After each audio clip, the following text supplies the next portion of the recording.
Foc, Vai.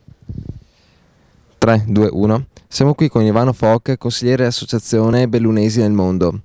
Caro Foc, si parla di IMU sulla seconda casa e di problemi per gli italiani dell'AIRE, italiani residenti all'estero, che rischiano di ritrovarsi con un salasso molto pesante.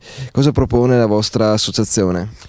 Allora, non possiamo parlare di seconda casa perché l'80% di queste persone che risiedono all'estero non possiedono la prima. Di conseguenza l'IMU dovrebbe essere collimata a questa situazione, cioè l'IMU deve essere IMU per la prima casa.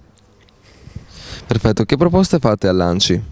Beh, noi all'ANCI facciamo la richiesta di fare sì che i comuni, prima di tutto, considerino per i residenti all'estero la prima casa nell'applicazione dell'aliquota IMU, e seconda proposta di far rendere evidente ai residenti all'estero, agli immigranti, ai nostri migranti, attraverso una lettera il calcolo e i parametri per pagare questa tassa, perché noi riceviamo tutti i giorni delle grosse lamentele sulla difficoltà di capire come e in che maniera e a chi pagare questi denari. Non dimentichiamo che ogni comune può avere una tesoreria l'una diversa dall'altra, perciò sono veramente in grossa difficoltà i nostri concittadini che lavorano all'estero e che vorrebbero mantenere delle radici con la terra natia e il paese dove sono nati.